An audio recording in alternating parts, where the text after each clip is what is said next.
TheBeatDropsRadio.com. Hold me down. The station with the best music. Best music. Best music. Drop radio, drop radio, beat drop radio, drop radio, drop radio, drop radio, beat drop radio, drop radio, beat drop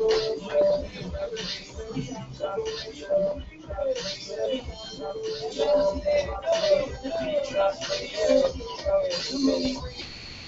Just one. I see you looking, but you hard to impress, huh? Then you find a drop radio. Now you're free to vibe, drop by. The best, it's the Bianca Burwell show. You gon' listen for what you've been missing, then. G.I. Who you got for your radio drop? If you entrepreneur, make a radio rock. From Atlanta to the Cayman. Oh, number right there, top right. It's clear. And if you got what day is, you can feel like I'm praying to step in the love of the play. The old and the new. Beat drops radio, beat drops radio. Beat drops radio, drops radio, beat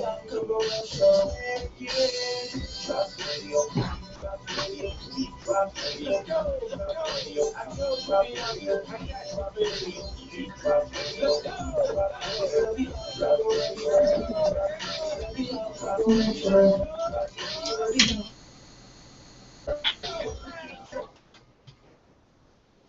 You are tuned into the Bianca Burwell Show on the TheBeatDropsRadio, your top 40 pop and R&B station, the new beat of Atlanta. What's going on, Dougie Fresh? Hey, we got a packed house here on a wide open Wednesday. I don't know. Well, no, it ain't too We got wide some good topics to discuss. Oh, man. We have an author that we're going to be talking to right out of Texas. And you know what, Doug? When I looked at the package that she sent, this is author Kimberly Webb on Degrees of Deception. She put it together so well that I was like, yeah, I'm definitely going to have her on the show. You got to emulate that package? No.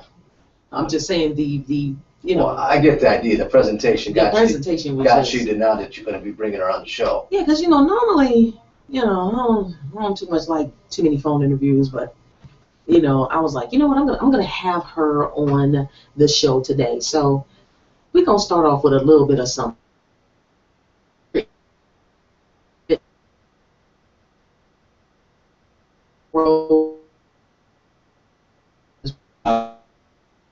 Just trying to help our people, Bianca. Yes, he is. He is doing a wonderful job. Wonderful job. So we'll be talking to him and Mayor Bill. I'm sorry.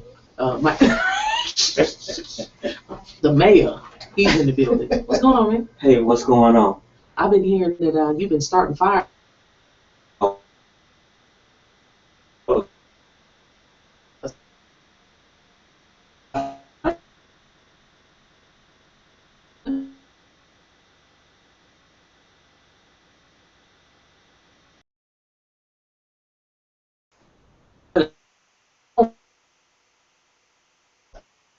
Yes, indeed. So we got one song we're going to play. We're going to be right back. Keep it like right here. The calling number is 404-826-9223. Again, 404-826-9223. If you want to just listen with no codes, just go to 401-347-0418. If you want to watch everything that's going on in the station as it happens, just go to TheBeatDropsRadio.com, click on Watch Live. The Q&A box is open. Join into the conversation as usual, Doug. Got it all covered. Got it all covered, guys. The Bianca Burwell Show.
TheBeatDropsRadio@gmail.com. Yeah, that's Sean. Look out for him.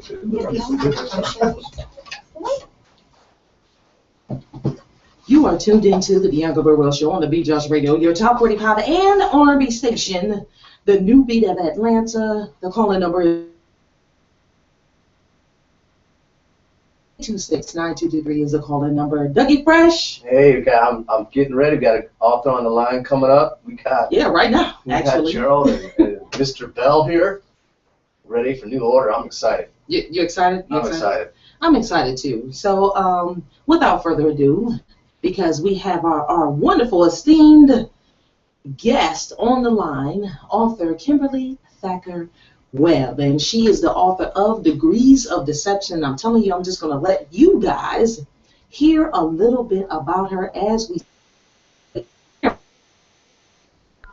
surely can. I'm doing well. What about you? We're doing pretty good. We can't complain. I'm so happy to have you on the show today, and I just want to let you know that I was taken back at the presentation that you sent. I think you need to send that as an example to all people that are trying to expose and their brand and get it out there. Seriously. Thank you. Thanks. I appreciate that.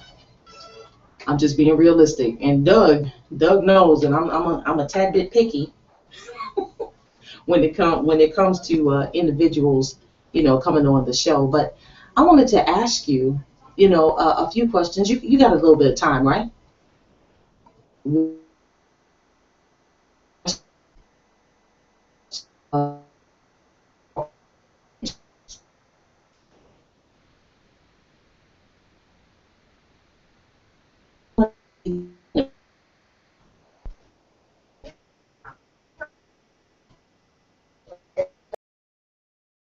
One day I was actually dealing with some things and dealing with infertility in particular.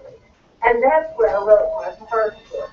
I wrote that in 2006, and it's called The Making of a Joyful Mother. And so I wrote about my journey. It's never intended to set out to be a writer, but this was writing things down to help myself deal with that struggle. And as I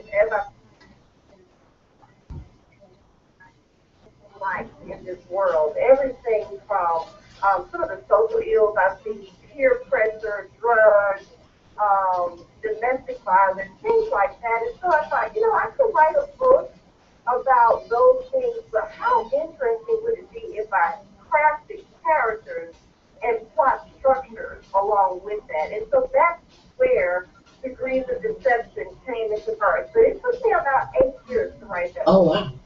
Now, is that something that's typically normal for an author, for when you're writing a book such as this one, to take, more than a year or 2 years to put together? I think that when you work full time and you have a family, typically I think to write a novel, when you really try to find the right thing that you want to spin the novel and you want to craft it just right, it may not take 8 years, but it does take some time. It's a very detailed process. You don't just like you write a self-help book. I can understand that. Study. I actually took courses and I studied the way that, when you have an epiphany and when you come in and when you pull them back. So it's an art to it. How does your family feel about you? I saw you have a loving family, a very beautiful picture on Facebook. How do they feel?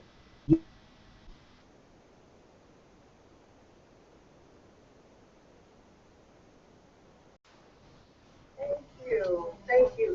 My husband is wholeheartedly supportive. I don't know that you could do, you could be on a writing journey and have a passion for that without support from family, because there are many Saturdays and many afternoons where he would have to take the kids and sacrifice his golf tournament so that I could have the opportunity to do this. So I would just say he's extremely supportive.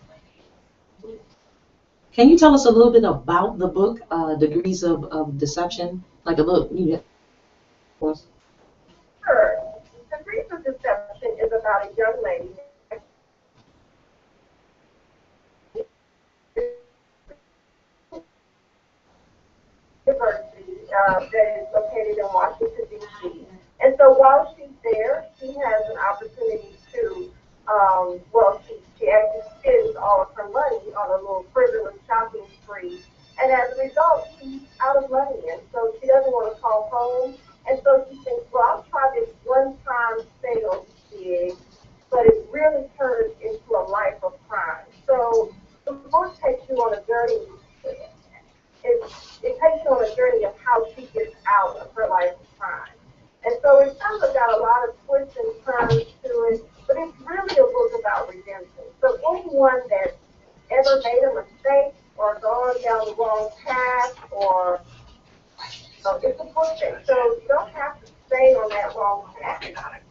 can come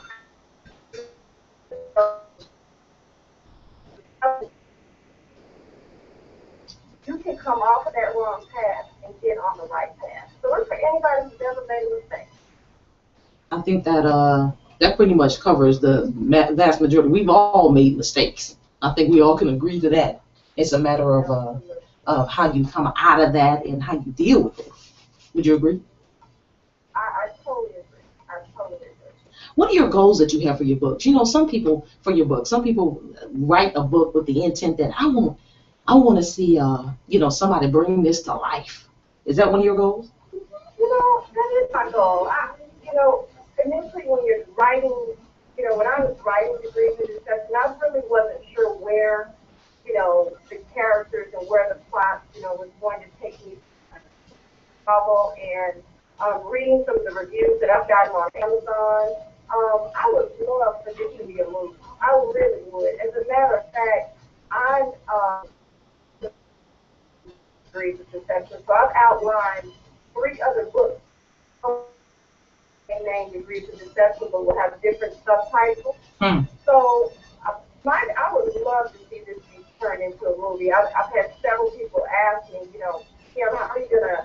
The next step is this needs to be turned into a movie. And I'm just at a point where I would love to hear suggestions. I don't know which way to go with it, but I would love to do that. Okay. Kimberly, this is Doug, and I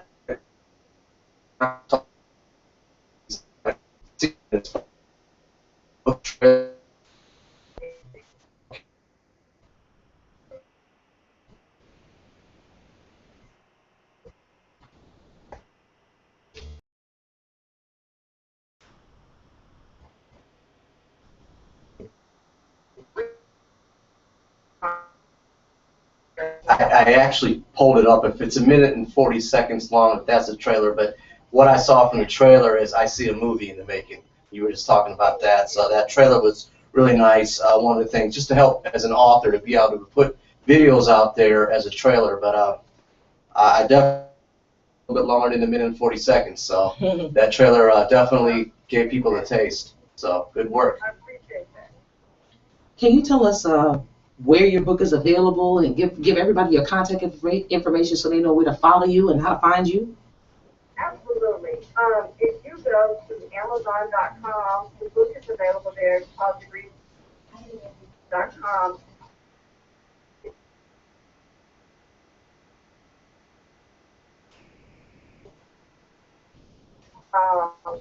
And also DOD under.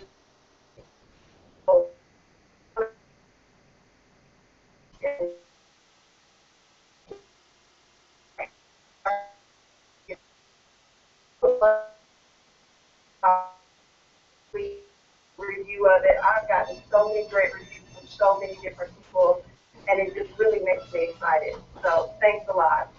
You are very welcome, and I appreciate you so much for joining in and giving us some of your time today there in Texas. No problem. All right, we appreciate you so much, Miss Lady. We're not going to hold you too much longer, but make sure all of your people know that this interview, it will be available about 30 seconds after the show is over on our website. Perfect. Okay. I definitely will. All right, you have a great evening. Thank you so much, and keep us in tune with things that you have going on. We'd love to be a part of the things that you have coming up. I definitely will. Thank you so much. Take care, guys. Thank you. Thank you. Okay. Have a good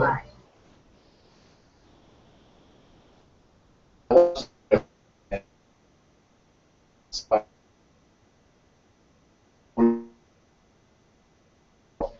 Maybe I'll get a copy and do a video review of the video trailer. That'd be pretty cool, because when I saw it, I was like, dang, this looks good. So I'm telling you, movie in the making? Yeah, I think it is. I think it is. Degrees of Deception, the whole synopsis, all of that. That's something that because lately, especially I heard this recently. I ain't trying to preach. I'm just saying. I heard the other Sunday that sometimes, we have a hard time saying who we are. Somebody asks a simple question, well, who are you? And I can only talk from a woman's perspective. cool, you have another face, you know, because you don't want people to see you a certain kind of way. And then when somebody asks you a simple question as, who are you? Then you sit there like, well, damn, what's on the day? And it shouldn't be a difficult question, but that's something that made me think. And like I said, right behind that came her package of degrees of deception. I was like, I'm gonna have her on. I definitely want to see that layout. Definitely. So y'all keep it locked right here. We have the infamous Gerald Rose, Mayor Bell, coming up from New Order National Human Rights Organization. Keep it locked right here on the Bianca Burwell Show. Mary J. Blige flying away. Keep it locked.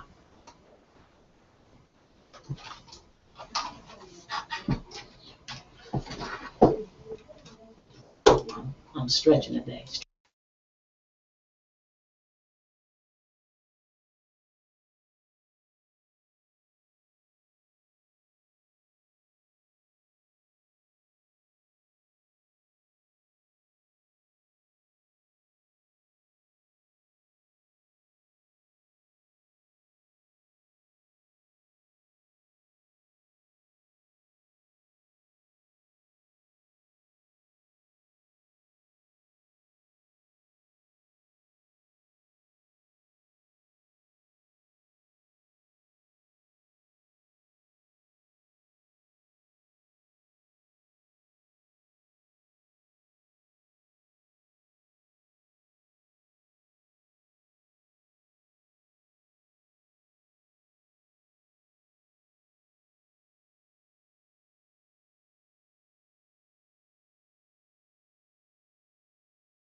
Make sure you tune in every Sunday morning for Sunday morning inspiration right here on TheBeatDropsRadio.com starting at 9 a.m.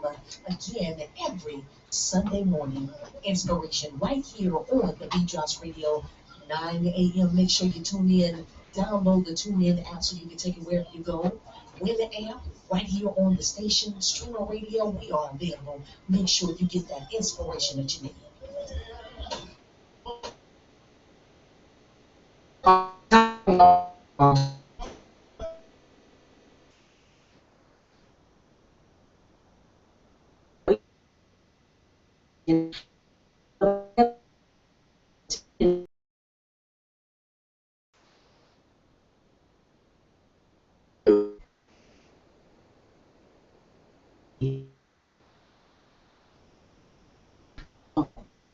National Human Rights Organization, and we have who I lovingly call Mayor Bell in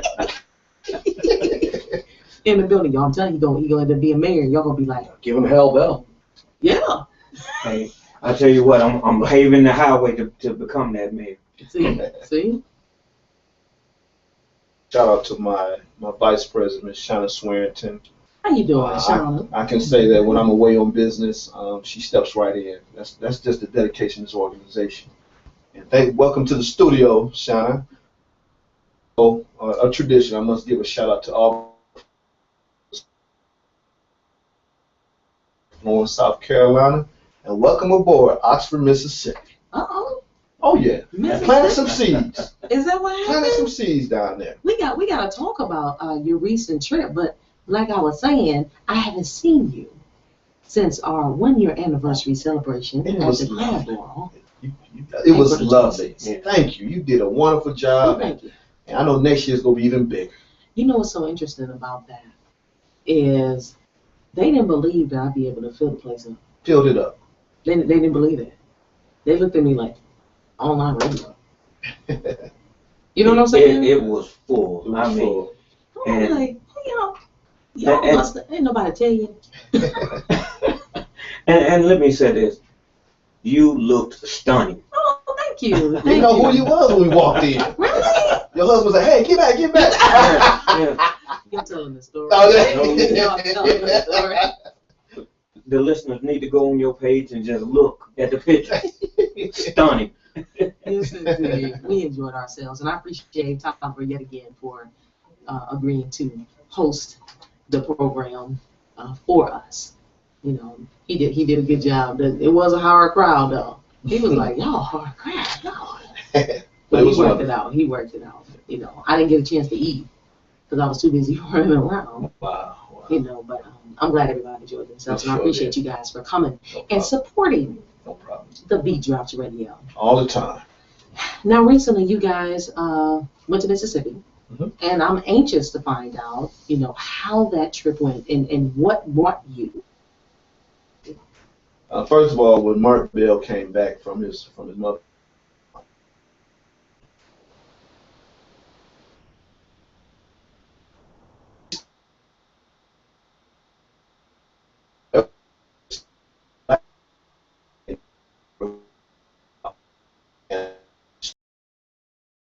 myself and his cousin, Miss Tracy Williams, we had a conference call with about 30-something. Conference call explaining to us that's what's really going on, you know. And after doing our thorough research, we decided to go to Mississippi. And Tracy Williams, who's going to help be the contact person in Oxford, put up a wonderful program for the town hall meeting, got the word out, and you know, we know what to expect. But before when we landed in Oxford, our first stop was the police department. Because according to Tracy Scott, my executive secretary, that he was the only one that was going to be a part of this panel. So once we showed up, the mayor walked in, the sheriff walked in. You know, it was just amazing on how these people took us very, very serious. You know why? Because they did their research. You know, so when we went, and then we had the town hall meeting. I was very excited how many people showed up. It made the front page of the paper, but it's more than that. There's a backup agenda, you know, so we have planted several seeds down there. You know, Tracy Williams, Miss Vanna Nicole, Trevin Porter, and a young man named Kareem Thompson. And they're ready to go to work. You know, they're excited. You know, so I'm excited for them. Mm. You know, so I'm going to just let everybody know that we united that day. It shows unity, so we need to do that across America. Mm. You know, so when we go to Jackson, Mississippi on June 21st, Mm. we're going there for that same message, but we're going for a youth rally. Oh, okay. You know, because the youth is our future. Mm-hmm. You know, so God has been good. You know, I mean, we're traveling. Our mission is traveling, and you know, I'm going to Lima, Ohio Are you really? on July 4th to be a keynote speaker at a basketball banquet. 2 of my members in Ohio is going to meet me there. You know, so they don't let their president travel alone no more. That's not far from Toledo. We got Toledo tuned in. That's not far from Toledo. Oh yeah, they got. You know. Matter of fact, I want to invite the Toledo crew down there. All To right. Lima, Ohio. Tommy Vaughn is doing a wonderful thing. Do you remember Chico Vaughn back in the day used to do basketball camps? I know your brothers will. They might remember. But anyway, he does this in Lima, Ohio, Mhm. and he sent me an invite because he respected my dad, what he did back in the day. So he wanted to kind of bring me in and kind of bring the message of what's going on. But I just want to thank God what New Order is doing, you know. And again, that Oxford, Mississippi chapter is going to be very, very, very active, and they're ready to go to work. And I ain't gonna lie, when I seen the mayor that wanted to walk out the town hall meeting, the first thing I thought was Bull Connor. You know who I'm talking about. Mm. That was the guy back when Martin Luther King was protesting back in Birmingham when they put the water hoses Mm-hmm. out on the people.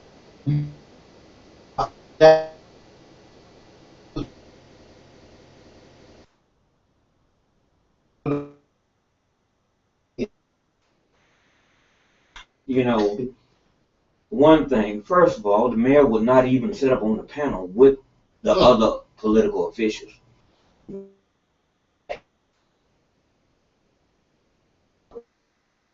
I have no idea why he wanted to separate himself, you know.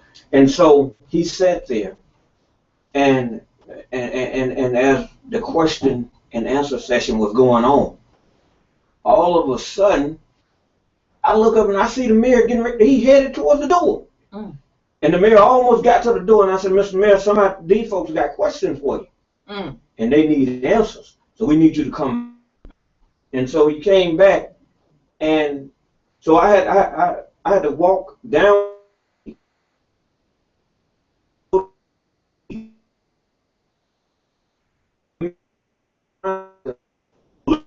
all of the questions, because everybody in there wanted him to address that statement that he made about black people.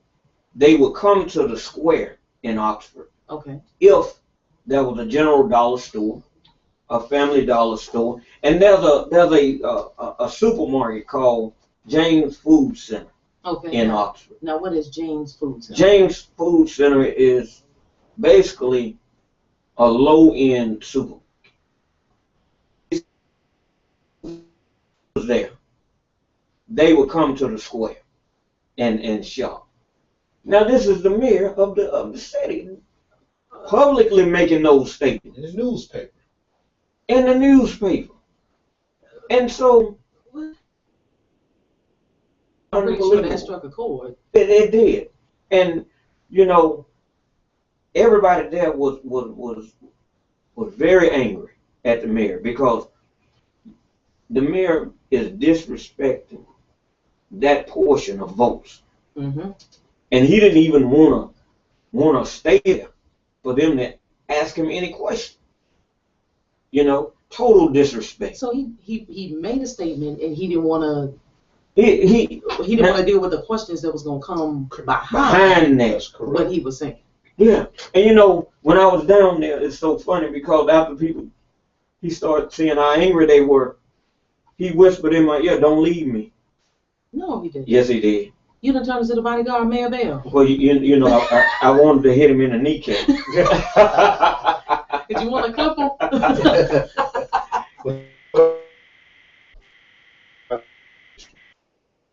They have never had politicians, law enforcement in one room at one time talking about racial, even though there's How big is the city itself, Oxford? The population of Oxford is about 16,000. So it's a relatively small It's small. community. You got Almost everybody know everybody, huh? everybody knows everybody. Mm-hmm.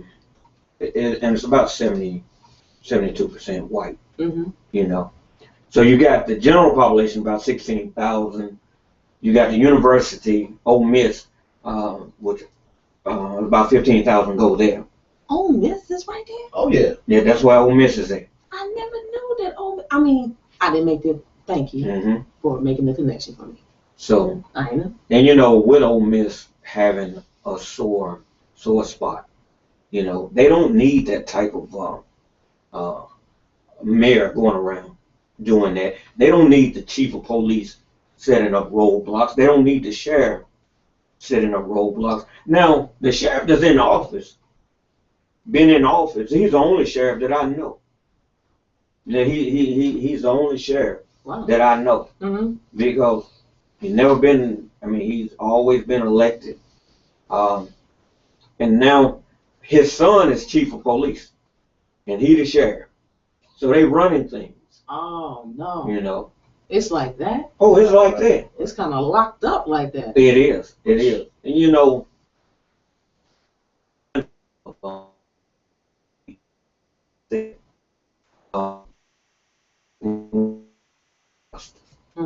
he said it doesn't matter whether it was in Nairobi, Kenya, Los Angeles, California, New York City, Jackson, Mississippi, or Memphis, Tennessee, and I'm going to add Oxford, Mississippi. Injustice anywhere is a threat to justice everywhere. You know, and when we was in the zone of injustice, yeah. And what's so bad about it? Now we was dealing with roadblocks. About 30 minutes after we had the meeting, I guess they was wanting to show us that we wasn't gonna divert what they're doing. They set up 3 roadblocks. Wait a minute. After we left. After y'all left from the meeting. That's correct. 3 roadblocks. They set up 3 roadblocks. But you know what? We cannot stop. Oh, we won't stop. Yeah, so we're not a type of organization just going to be playing tit for tat. We're going to let them know that we mean business in a nonviolent way. So that's why we planted seeds there. And for the record, the chief of police did say that they went into dialogue with us behind closed doors about this. But he made this statement, well, you ain't got to meet with Mr. Rose in the water. You know, you can call me or whatever directly. So we're going to be setting up meetings. You ask them, why was a roadblock just set up right after our town hall meeting? You know, what kind of example are you setting? I'm just saying, a city that is that small, ain't that much roadblocks in the world that you need. But like he said, they don't need like that. Mark said, the reason why the mayor can get away with that because it's you know, so the political side voting is not threatening him, if you know what I mean. Because ain't nobody just gonna just walk out no town hall meeting. And matter of fact, is it election time now going on down there? I don't know if the mayor is, I don't know if the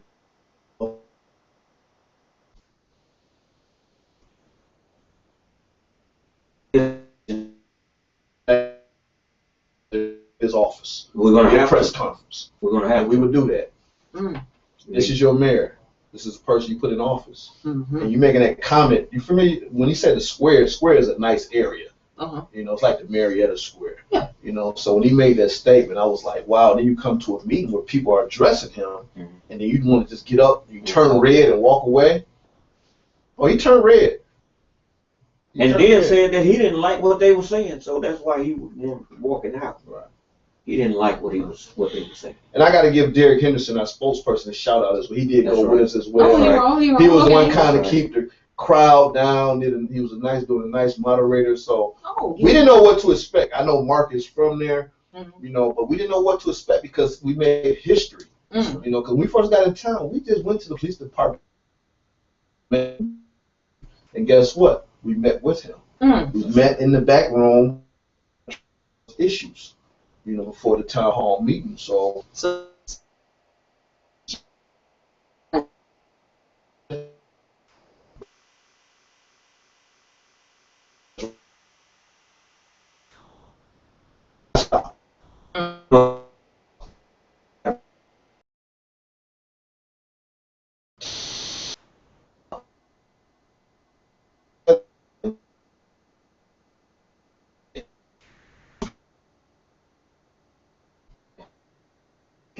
yeah, about 100. Y'all took some pictures, huh? Yes. Mhm. Yes. I like pictures. Are you in the picture, Gerald? No, I'm not in the See picture. how he do? I'm not in the picture. I'm gonna get you one day by yourself and just take a whole bunch of pictures. Now, I know Mark Bell ain't laughing at me over there. He works on, hey, as soon as we got in the studio, hey, can you take this picture? But on the serious note, the reason why we do that, it kind of show people that we actually out here doing the work, you know, and like when we take pictures at our headquarters. You know, I went over there the other day. They done got donated some ice hockey games, pinball games at our headquarters. I mean, yes. Like the old school. Yes. Yes. You All know, right. so it's amazing on the donations that's pouring in to Fountain of Hope and New Order. You know, so yes, I would take pictures because it's not just on Thanksgiving, on Christmas. You need to come down and witness on what's going on down there. When kids get out of school over there, they go there first because some of them kids don't get to eat in that area. Oh, wow. They run off that school bus and get dropped off on Hollywood Road. Oh yeah, I'm gonna take a picture of that because our people are suffering. You know, midterms are coming up. Midterm elections. That's right. How do you guys feel about that? We had Miss Osteen.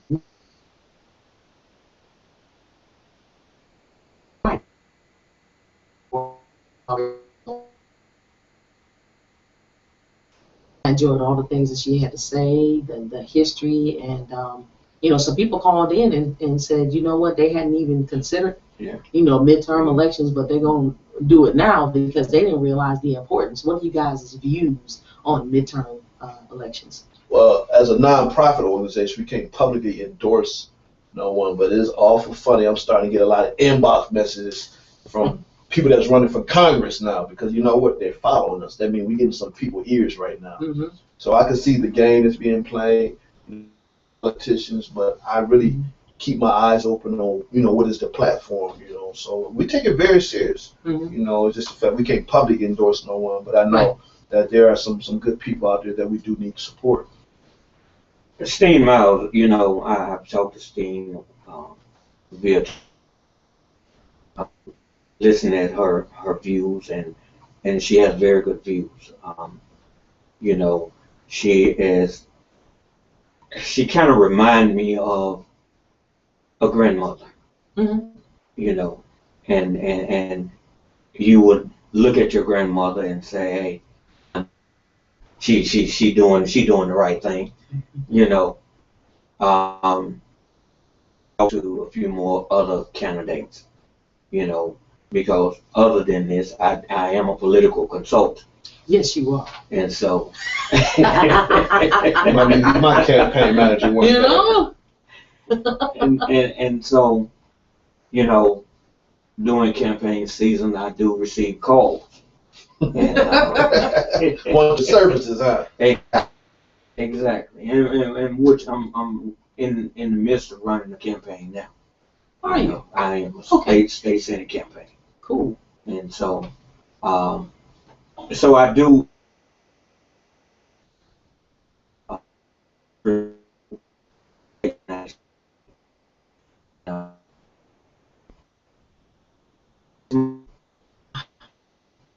She had money. Because I really enjoyed, you know, speaking. I never sat down and chatted or anything like that until this past Friday, and I did enjoy the conversation.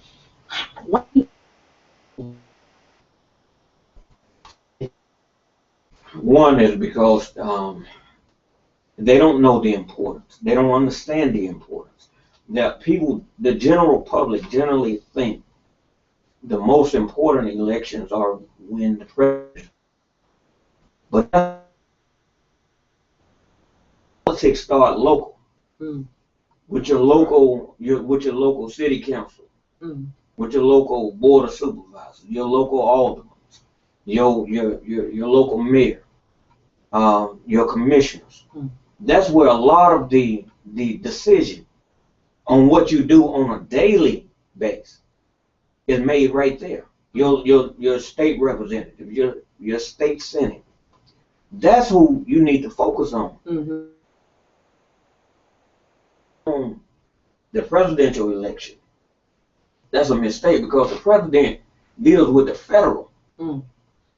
You got to deal with folks. When you go to court, Mm-hmm. Those judges that's on the ballot, Mm-hmm. that's who putting you in jail. Mm. That's who. And so when you look on the ballot and you just go to marking stuff, Right. you marking for the same people that's throwing you in jail for 25 years over stealing a piece of candy. You know, that's who you putting in office. That's true. And so at that point, you cannot blame anybody when you went to the poll and you put that check by that person. You know, blame yourself because you did not take the time to see what George so-and-so believe in. Mm. Then when you see the referendums on the ballot all the way at the end, and the referendums is saying,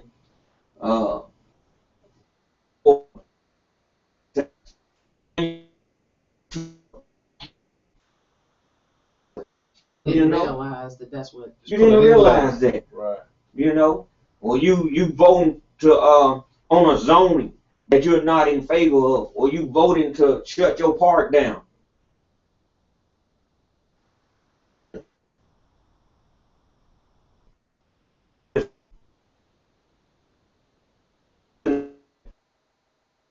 For the president, now I got to go, so I'm just going. Now, read anything. you know, used to, if you did not complete your ballot, Mm-hmm. they would throw it out.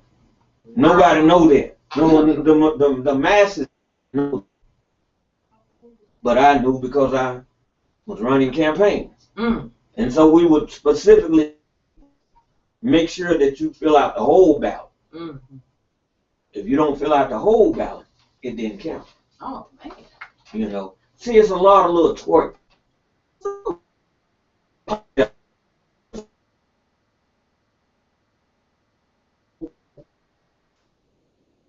I'll be honest with you, no, I don't fill out the whole ballot, but I do about 75%. I don't fill it all out. Maybe I should. You should. But some of the candidates I don't even know, so.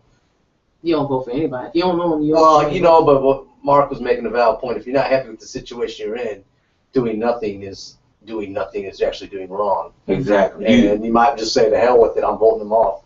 Fire all Congress. Right. I'm a little more militant. You know what? I agree with you on that. Yeah. If you don't know, you gotta go. And you know what? Especially, I would support getting firing everybody up there in D.C. because you got people up there in D.C. that cannot relate. At all.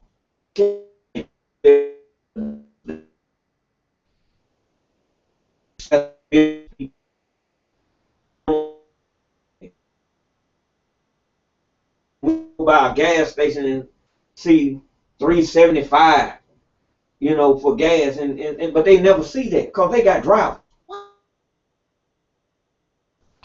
I can't be the only person that has this question I'm about to ask. But I can be rolling Peachtree Corners and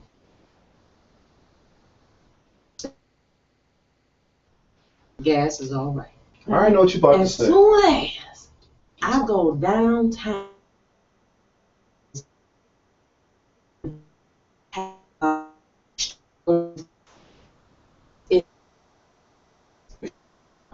I thought I was the only one recognizing that. why is it where the people can't afford are being asked to pay the most money per gallon? Is it just? If I could comment on that, I remember, I think it was last year, Cynthia McKinney, former Congresswoman Cynthia McKinney, they had a protest, John Evans, DeKalb County, NAACP in DeKalb County. We had a protest addressing that issue. Mm-hmm. You know, so we did address that issue, but you're right. Why is that? Why has that been questioned? You know, so I am aware of that. Local, yeah, that's the reason, because it's illegal to price gouge in Georgia. Mm-hmm. But if you go into those areas, the people that's paying $4 for that gas, they're not calling the state capitol and say, hey, it's illegal to price gouge. Can y'all investigate? So they get away with it. They get away with it. But that's illegal to price gouge. That's right. What's going on? I make sure that when I go to certain areas, and this is a shame, but I do, I make sure I gas up beforehand, or I have enough that I can make it down there and make it back home. That's right. That's right. Because I was like,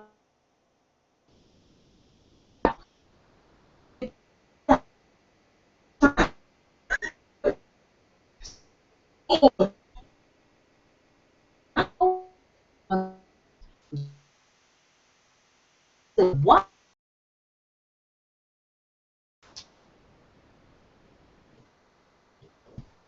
I don't live on this side of town, and where I live, it don't cost this much That's right. at all. He looked at me like I was crazy. I was like, do I need to show you a picture? You know your gas high. Exactly. And they paying the same amount of gas as the north side paying also.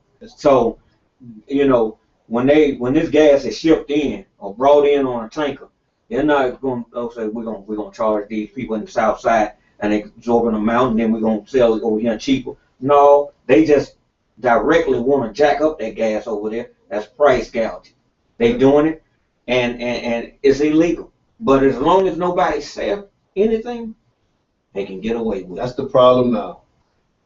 You must stand up and say something. You got to. That's why people getting away with stuff right now. Yeah. That's why they got away with the roadblocks in Mississippi. Yeah. The situation what we talking about right now. That's why we have to say something. And I'm glad you brought that up in this show. So I hope someone heard this that it happened to, and make a phone call down to the Capitol and let them know what's going on. You cannot be rocks. Just laying around. You crack me up. Oh, and we said that in Mississippi. Did you? Got a standing ovation. I know. I keep telling you, you need to make a T-shirt. Rocks. Just laying around. You guys keep it like right here on the Bianca Burwell Show. We have straight ahead sports in layman's terms, but right now we're gonna roll with some OJs. Family reunion. Keep it like right here on the Bianca Burwell Show.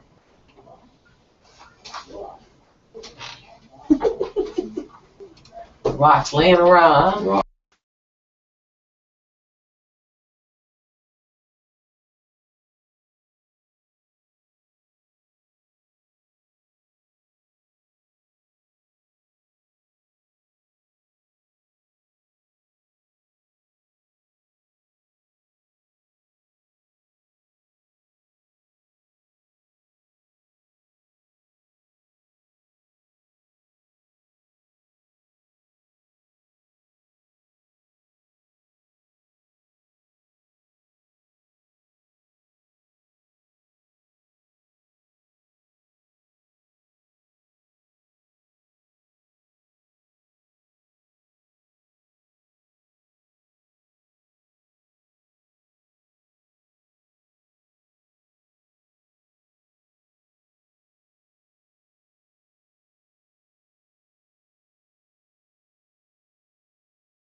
You know the music.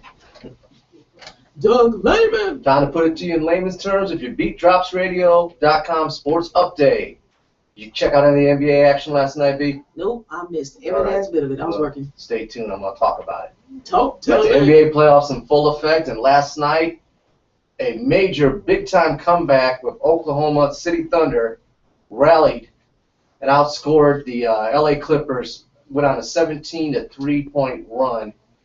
And 17-3, that's terrible, man. yeah, so basically the Clippers had a 10-point lead of about 3 minutes to go and nailed it down. Unfortunately, Chris Paul made 3 key mistakes, turned the ball over, fouled the guy at the wrong time, and got the ball stolen from him. And he even said, everything that happened at the end of the game is on me. But there were some controversial calls. At least Chris Paul owned up to. He was, but still the truth. 17 points worth. Exactly. And there were some controversial calls going down at the end. I know Doc Rivers spoke his mind, as coaches do, but it was a little suspect. At the end of the day, though, the Oklahoma City prevailed 105 to 104. Now they're going back to L.A. for Game 6. Right now, Oklahoma City's up 3-2. See, I think the NBA should have like a challenge flag like they do in the NFL. You know what I mean? Where they can actually throw a challenge and have the officials and people upstairs actually review what's going on. Well, it's funny you said that, because at the end of the game they did go to the video screen, and Doc was saying we shouldn't have that rule. He didn't like the outcome, but I know exactly what you're saying. There's certain ways to make the call right. Well, what wasn't right was the Indiana Pacers last night. They got beat down by the Washington Wizards 102-79. It was a chance for the Pacers to close out the Wizards. 102-7. Hey, It wasn't a game. It wasn't a game. In fact, the Wizards out-rebounded them 62-23. Sound like last Super Bowl. So exactly, it was a beatdown of epic proportions. Epic. But bet you Michael Jordan still wish he owned them. Exactly. Now the series is 3-2 in favor of the Pacers. They go back to Washington, and if Washington prevails, which I don't see why they won it, it goes back to Indiana. Indiana will close them out 7. You feeling that? That's what's going to happen. Okay. They're not going to lose 2 games, but right. Trust me, they'll probably lose in D.C. Other games that are going on tonight: the Miami Heat series against the Brooklyn Nets. That series is 3-1. That game is on tonight. Looks like Miami probably close that out and be well rested for the winner of the Pacers Wizards series. So anybody want to bet on the Nets? I don't think anybody wants to bet on the Nets, and I'm sure that they're struggling. They're struggling right now, and Miami's got that look like we're gonna do this and just give us our ring. Indeed. Portland, San Antonio, the Spurs are up 3-1. That game is on tonight as well. I see that being closed out. Okay. 3 ex-NBA players are looking for coaching jobs or maybe coaches. John Stockton is being rumored to be interviewed for the Utah Jazz job. Are you serious? I haven't heard that name in for Well, he retired Hall of Famer.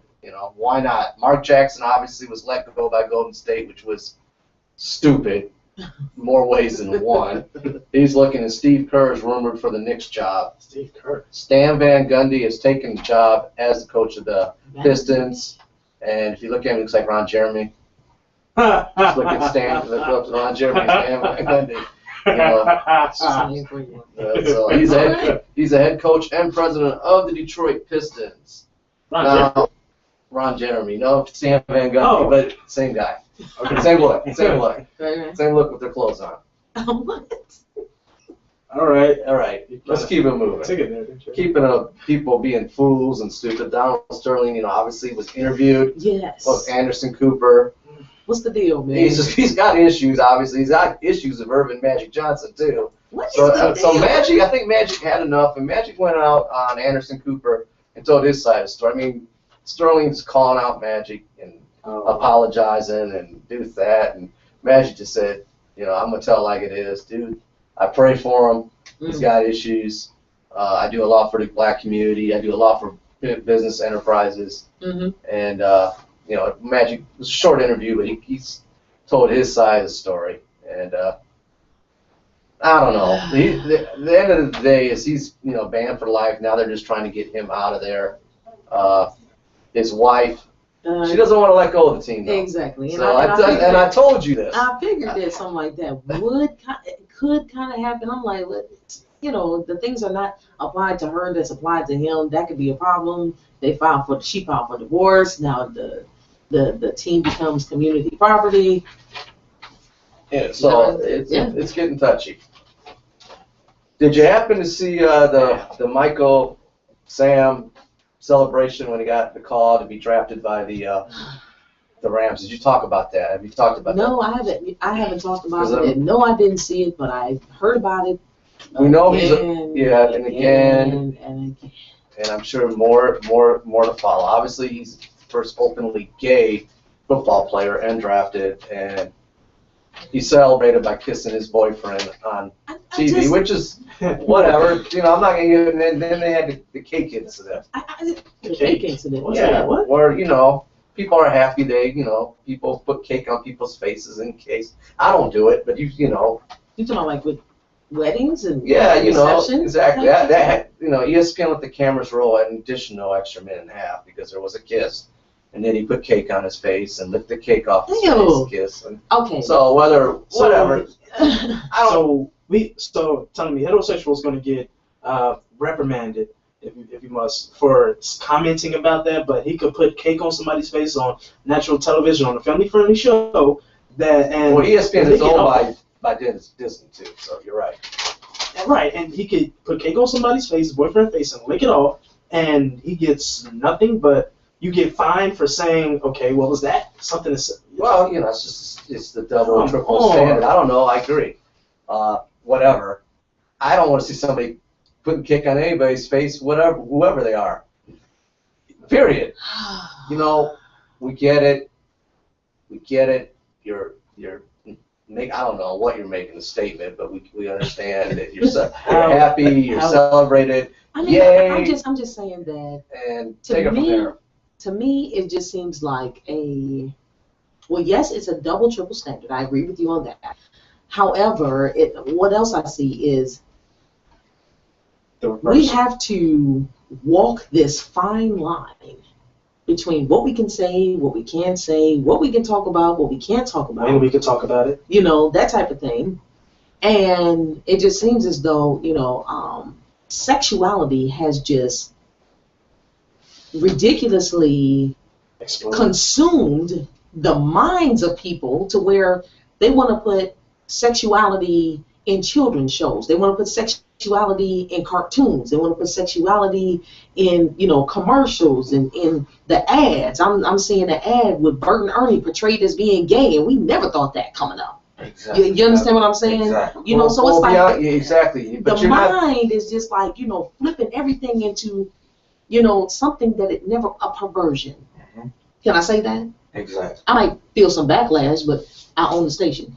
But I'm just saying that, the perversion of what has taken place, and then everybody is so scared to say something because I don't want my kids to look at sexuality and be introduced to it at 3 and 4 and 5 years old. That's just ridiculous.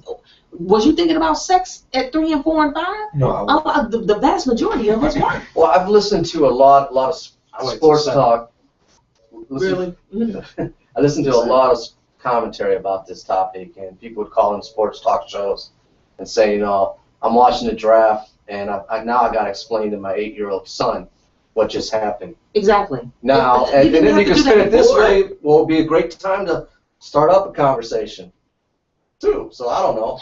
It's a learning. It's a learning moment. I'm playing the other. I'm playing. Okay. It's a learning moment. Or else there's no way you can have a win-win with that. I mean, come on now. I'm just saying. There's or it's a thing called a remote. It is a thing called a remote, but you had to turn it off of every single station.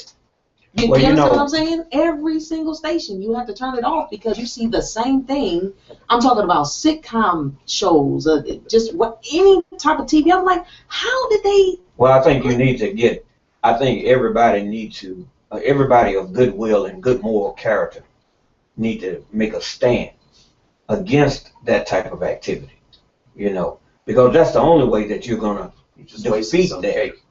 Because if you don't make a stand, if you don't call the FCC, the Federal Communication, Mhm. and complain and say, you know, I do not want to see that on television. If you just sit around and just talk about it around the water cooler, Mm. there will never be anything done about it. Because you got a lot of people who practice that type of sexuality, making laws, making policies, and they're in the closet making those policies. You never know that that's how that's what they practice. Because in public, you see them with a female, you think some of them probably married, some of them are married, but then behind closed doors, They tapping their foot in the public restroom. they making policies to protect and promote that type of lifestyle. That's what's going on. That's how that they have cornered the market across the board to where people of goodwill and good moral standards cannot say anything without being criticized. Can't say a thing. And it didn't used to be that way. I mean, you know, and this is one area I understand that there is progression in all things. And I am the number one person talking about progression and that you must keep up with a lot of stuff. However, there is a line that's drawn to where I just cannot understand where the mind can say it is cool for a 3-year-old, 4-year-old, 5-year-old to see anything that can cause them to be like, what the heck is that? You know, it's not that long ago. I'm talking about when you look at TV, it's not that long ago that all of a sudden it just was like everywhere. I remember, well, this was very prevalent when I was, as far as my kids, the TV shows. Some I was like, you ain't watching it. And when I saw Teletubbies, and all of a sudden I was like, Yeah, issue poo. with Paul. My thing about it was, Like, I know. the thing about it was, I was like, why even have a boy character that's carrying a purse for a show that is geared for 3, 4, and 5-year-olds? That's right. Why? And What is the purpose behind that? When I think Jared Farwell said something, he caught a lot of flack by trying to bring everybody and raise everybody moral conscience. He caught a lot of flack for that, and they try to push that the civil rights community into going against Jared Farwell statement, in which it worked, because you had Jesse saying something, you had Al Sharpton saying Well, see, something. you know how they got into power actually by unifying and protesting what's been going on for the past 100-something years. So when you're trying to change that, you need to really do exactly what they do and unify and protest what's been going on for the past almost 20 years. Yeah. You know, if we just sitting back and complaining about it at the water cooler, or want to talk about it every time a senator goes into a public bathroom and tap his foot 3 times and wait for his male date to come, you know, then nothing is going to happen. We all need to really just get together, do our protests, do our marches, write our petitions, go to Capitol Hill, and do what we have to do is just instead of just sitting back scared and accepting the repercussions that has been laid upon us every time somebody has courage enough to actually stand out and actually say something. That's right.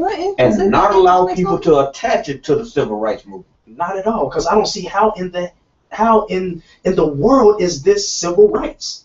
That's not civil rights. That sounds like a personal agenda that you want to bring up, that you want to actually see in a consistent reality in everybody's lives. Why would you try to force what you believe upon me and how you feel or how you act in your day-to-day life upon me? I don't have to accept that. I don't have to accept you. I don't even have to accept your actions. So why would you try to force me to do so? Doesn't make any sense. I've always felt like this. Do what you gonna do, where you gonna do it.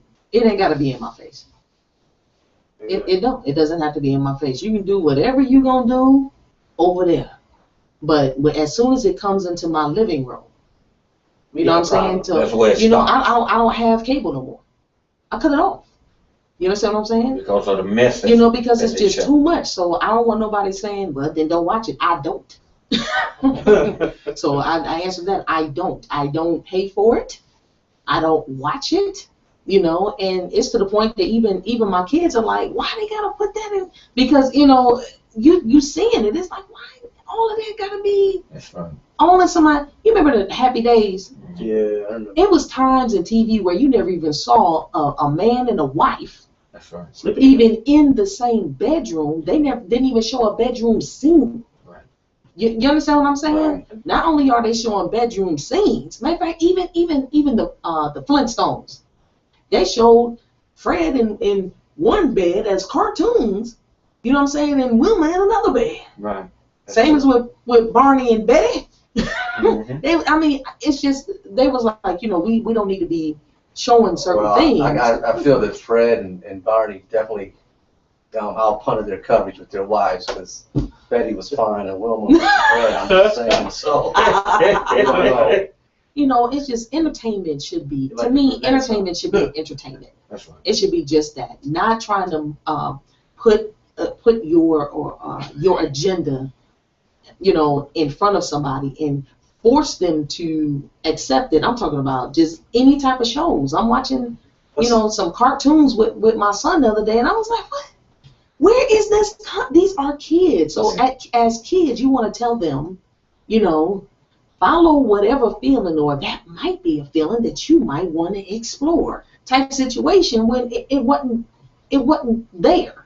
See, entertainment is not entertainment anymore. It's entertainment with quotes in front of it now. Quotes in front of behind it now. Mhm. What entertainment is now is mind control. See, since a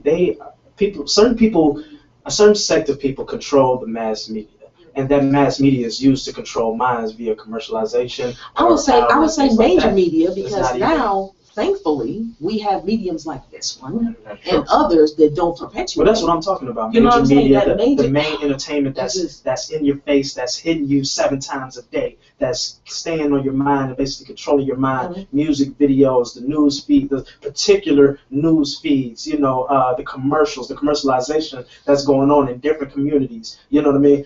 It's used as a form of mind control. It's not used as a form of entertainment and fun anymore. And they think that it's entertainment and fun when it's not, when it's actually just controlling your mind. That's right. I appreciate everybody for tuning in. The call-in number is 404-826-9223. The listen line, as the gentleman said, I just won't listen. The listen line is 401-347-0418.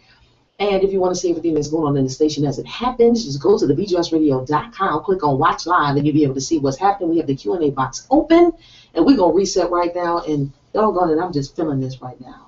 George Clinton, Atomic Dog. Keep it like right now. Bianca Burwell Show.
Thursdays, 6 p.m. to 7 p.m. And on Saturdays, noon to 1 p.m. 1 p.m. Right? Huh? We'll do that first segment. Oh, okay. You'll double Mr. Teddy Bear. Wednesday.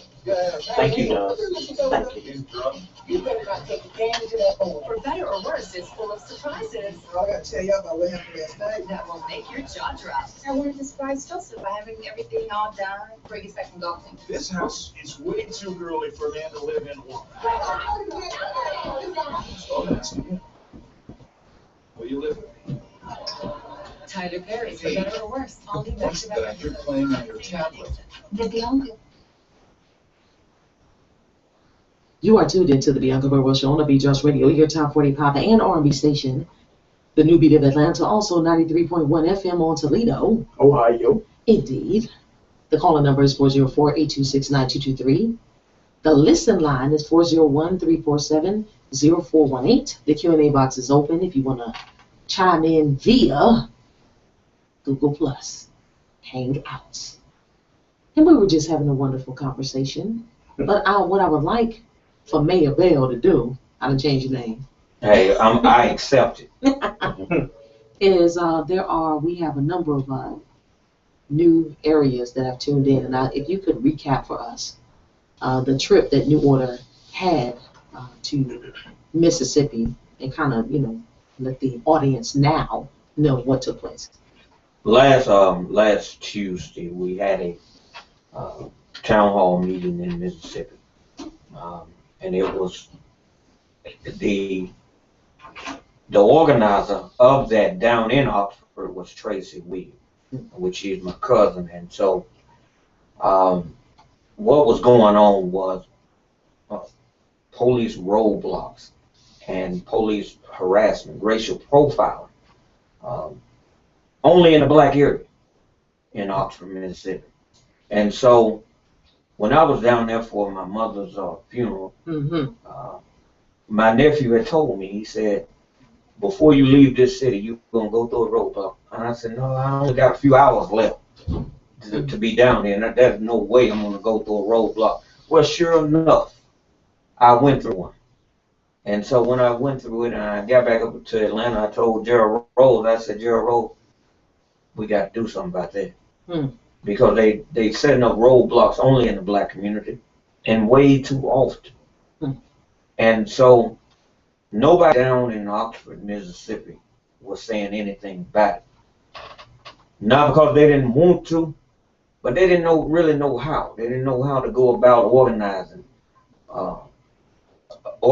a rally, organizing a town hall meeting. Because that's how you effectively is going to get something done. You have to organize. Organize. As Frederick Douglass said, agitate. And once you do that and do it effectively, you can make changes. And so that's what Oxford black residents, essentially did last Tuesday. They organized. And the chief of police was there, which is named Joey East. The sheriff, Buddy East, father and son. Okay. They think they will tell the residents in Oxford, we run this city. This is our town. Now, Buddy East has been the sheriff there well over 40-something years. And most of the people there now, unless you 50-something, you've never seen another sheriff. That's the only sheriff that most people have ever seen. I didn't know a sheriff could stay in place. Well, in those like little towns, they have and they crafted the laws to where nobody is subject to be ousted. It's almost a monarch. Yeah, I'm like, you can almost call him King Buddy East. Right. Dictator Buddy East. Yeah, has anointed himself, and will tell you this is my town. So, and then he essentially put his son as chief of police. Wow. Now his son used to, when he was in high school, used to bust out the high school windows, vandalize the school, Wow. Just do everything. Just tearing up stuff. Oh man, awful. And he the chief of police. Now he's the chief of police. Now you're running things. God. And so Like, wasn't you the same? now this is what one of the business owners said when at the town hall meeting is that the police would set up he owned a club. And so what they would essentially do, set a roadblock right in front of the entrance and the exit of his club. So when they come out, they got to go through the roadblock. Oh man, now that's a setup. That's a setup. Everything that they go into neighborhoods, into subdivisions, and set up roadblocks in subdivisions. I mean, there's no private property law that stops that or anything like that. They usurp all the private property laws because that's their town. Huh. When you got the sheriff and you got the son running it, they usurp everything. Define what that means. Whatever law is there. Mm-hmm. Basically, they said, well, that law doesn't apply to us because we are the law. Mm. And so we the new Bull Connor. We are the new George Wallace of Alabama. We are the new Ross Burnett of Mississippi. You know, we are the new Lester Maddox of Georgia. Turning the hoses on the people. Turn the hoses on. Unleashing the pictures that you saw in your history book. Yeah. That's Bull Connor. Okay. Turn the fire hoses on. That's George Wallace. Said 6 dogs on. You know. So they got that. I'm looking at reading over a little bit more about this mayor. Yes. Pat Patterson, and how he's setting I don't like it. You feel like the time. America back in more ways than one. And this is just in April. They keep talking about the square there and how they're not getting enough diversity at the square. That's right. And they're trying to, I think that where news is covered, I guess that's a spot where we said, but he was quoted as saying, if they had more dollar stores, it would increase diversity. So, I mean, we're looking at this. He said and quoted it. Yeah, I mean, this is what these words aren't expressed with the Beat Drops. This is what this cracker said. Basically, it's what it is. So, I mean, there's more articles. I just put it in Google and looked up the mayor of Oxford, and this is April. This is April 22nd. So they're asking, what's 70% Caucasian, 30% African American, but they're all concerned about why isn't there diversity on the square. And when you get statements like that, it stems from lack of leadership. Yeah. So that's true. So and let me tell you something. I can go on and on and on. I didn't mean to interject, but I was just at this point. I just was like, yeah. So wanted to add a little something on to it. Exactly. Let me say this. There in the black community in one particular street, there's a bridge that's been out for 2 years. Okay. Now, I knew this bridge was out, but I didn't know it was still out until we had to bury my mom, and we were supposed to go through that way. And so they had to divert. We had to go all the way around. And so I'm like, why is this bridge still out 2 years later? They said they didn't know. Well, as of last week, they have started construction on that bridge after we had that town hall meeting. Because there was no reason 2 years why a bridge should be out. And nobody's saying nothing. Come on.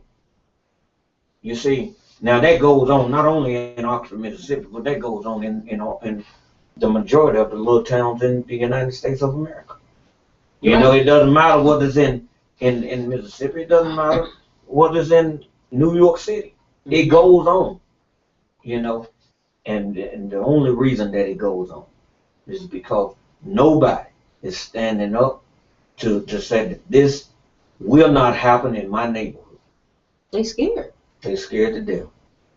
Scared of repercussions, scared of You know, they're like, man, they know where I live at. You know, this is a small town. I don't want to be. I might get fired. Yeah. That's what they made an example of. Now, I caught a lot of flack for when they heard that I was coming down. It was people calling me, saying, no, don't come down. Is it anybody? Somebody told me, is it anybody else could rally somebody other than you? They said, you don't need to come down. They felt like you was bringing trouble. What? Bringing trouble. That's what they were essentially saying. You're bringing trouble. No. I hate to say what it reminds me of, but it reminds me of that mentality, like with our elders. Mm-hmm. You know, my mother used to send me to Valdosta, Georgia, which is the homestead for my family. That's where she's born as well, during the summers. That's right. And I was down there with the older or the elders of the family. And again, we were reminded on a regular basis that, like my generation, me and my brothers, we were the 4th generation out of slavery. So at a young age, and with the aunts and the uncles, you know, the great aunts and great uncles, because who we stayed with was my grandfather's brother and my grandfather's sister. You see what I'm saying? That's right. You know, and they were like, what, the 1st generation out of slavery. So some of the demeanor, I didn't understand. You know what I mean? Yeah. And you know, being in Valdosta, it's still at that time they not had paved roads. They done came up. They had a Walmart. But they had dirt roads, and it wasn't uncommon. And I remember coming, and there would be a truck to come up and pick up my other cousins to go work in the tobacco fields, pecan trees, and cotton. They would come, pick them up, they would go to work, and then they would come back. You know, that mentality of not pushing the envelope, not bucking up against, you know. And I remember my Uncle Doug, that's what we called him lovingly, who would go to stores and somebody would cut in front of him, and I'm, you know, looked at as little militant. I'm just raised in a different area. Mm-hmm. I'm raised in the north. Mm-hmm. We talk. Like, he done cut in front of you? He put his hand on me. Mm-hmm. You understand what I'm saying? Mm-hmm. Head go down. You know, so like, lift your head up. Mm-hmm. You know what I'm saying? Don't want to look in the face. Mm-hmm. Looking down. Mm-hmm. But I had to learn that where they were coming from. Because what they saw their parents. And just like watching the movie The Butler. Yeah. And, right. you know, looking at what they saw coming up. And that's what it sounds like. Yeah. I'm hearing. Yeah.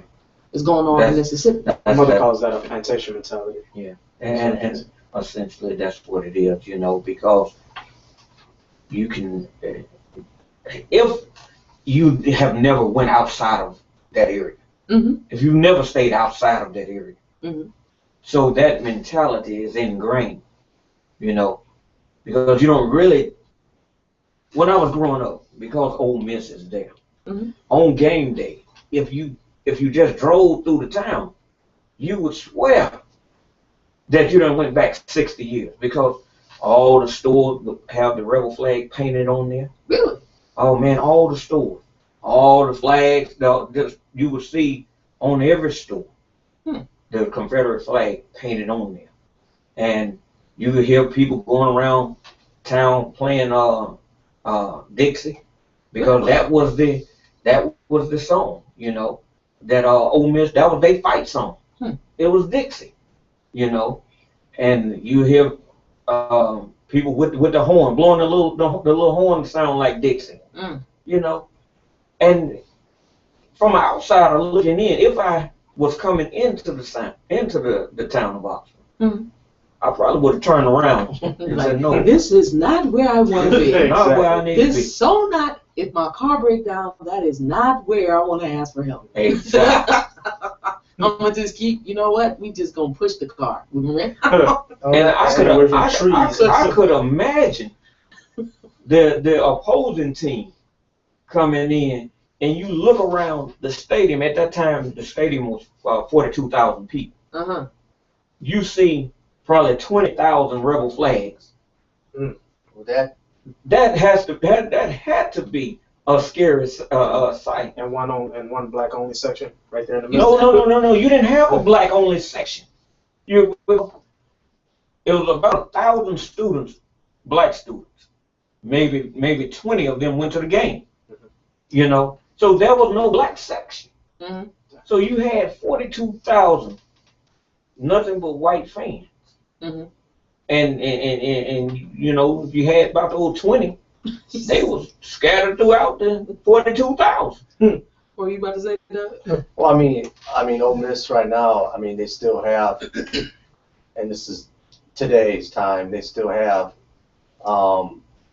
Johnny Reb is the flag. They still have that as part of their mascot. Mm.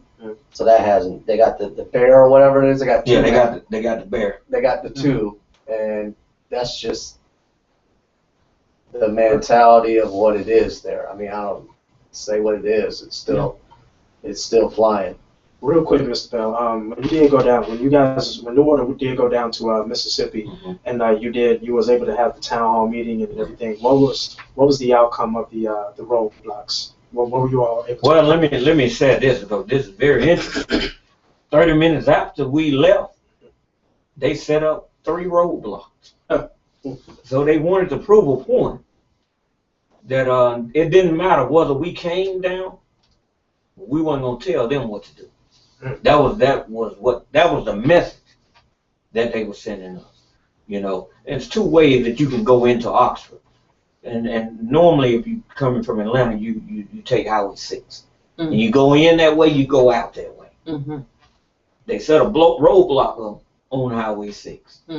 You know, so when we got ready to leave, I took us out the other way. Mm-hmm. You know, and instead of the traditional way. Ah. Yeah, because it helps to know somebody who knows the area. Exactly. You know, and that was, but because they have that mentality, and I know it, so it's going to be a direct action movement going on a consistent basis, because we're going to change the dynamics of the mentality down there, white and black. We're going to bring them up to modern day time. 21st century? We're going to have to, you know, without a shadow of a doubt. What you got, Doug? I see you over there looking. No, I'm going to take this offline. It's something else that kind of goes back to what we live. talked during the break, but we'll keep it moving. But I'm sorry. Oh no, you good. Stay focused. Now, let me say this before, Yes, and because Gerald Rose would kill me if I did not mention it. On the graduation of the alternative school. Yes. Is going to be tomorrow. On Boston.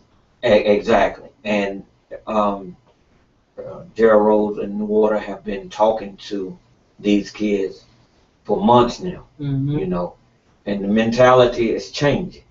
It's slowly evolving. And so by the time when they graduate, they should be better young men and young women, because of what New Order is doing, going in and changing the mindset. I'm glad to hear that. You know, it was an experience for me when I went over there and talked to the kids, middle school and high school, and a lot of them need the guidance. They need someone that shows that interest. That's right. In them and cares about what happens, and you know, trying to expose them to other things outside of the 2-3 blocks that they grew up in. Exactly. You know what I mean? Exactly. You know, it's way more to life than what you seeing around here on a daily basis. That's right. You know, so you know, New Order is not being rocks, just laying around. We're not being rocks, just laying around. I am so glad that you came. Well, you and Gerald had to leave. That's right. You know, had to deal with a situation. Somebody was feeling ill. That's right. So he was a gentleman. He was. He said to let y'all know that. Like, what happened? Gerald was there, then he was gone. That's the voice. That's the voice. That's the voice. That's the voice. He was there, now he's gone. What happened to him? So he was a gentleman, y'all. I just wanted to let you guys know that somebody fell ill and he had to go on out. So it is incumbent upon Mayor Bell to give the contact information for New Order National Human Rights Organization. I'll tell you what, let me, because I like this Gerald Rose card that he got. Okay. You know, he done left me out on this card, but let me give you the contact information. The telephone number is 1-800-346-5138. Now I'm going to say that again, 1-800-346-5138. And you can also email at n1992order@yahoo.com. So that's the information that, and we need your help. Don't be rocks, just laying around. I love it. Don't be lazy hardheads. Thank you so much for y'all continually coming down to the Beat Drops Radio and keeping us plugged in on the things that's going on in the community, giving us our gut check, the pulse, and because you just don't hear the things that we talk about on mainstream media. No. For the most part, they really don't care. That's right. So we just want to make sure we stay plugged in. Plugged in, and we appreciate you. Indeed. We appreciate you. You know. And everybody, go to her page and look at them pictures. Yes, indeed. Bianca Burwell. Go ahead on there, and then we'll also put it on our Facebook fan page. We'll do that too. Appreciate you so much. We appreciate Doug you. Layman, how can they hear us 24/7? They can hear us 24/7 with the TuneIn app on your cell phone. You got an Android, you got an iPhone, you got a tablet. Lock in the Beat Drops Radio on the TuneIn app. Listen to us real time, anytime, all the time. Beat Drops Radio. That's what I'm talking about. Also, the TuneIn app, if you haven't noticed, has updated on your devices. Now you can follow people too. You can follow. So follow. Also, follow us on Twitter at Beat Radio, and my Instagram handle is Bianca_Burwell. Antonio, real quick. Catch me on IG at Love True Productions. Also, you catch me on Facebook at Antonio Wolf. Y'all later. All right. We will be here same time, same place on tomorrow. We appreciate you guys for tuning in. Also, those that are watching and those who listen by way of the listen line and all the other 14 platforms that we have for listening to the show.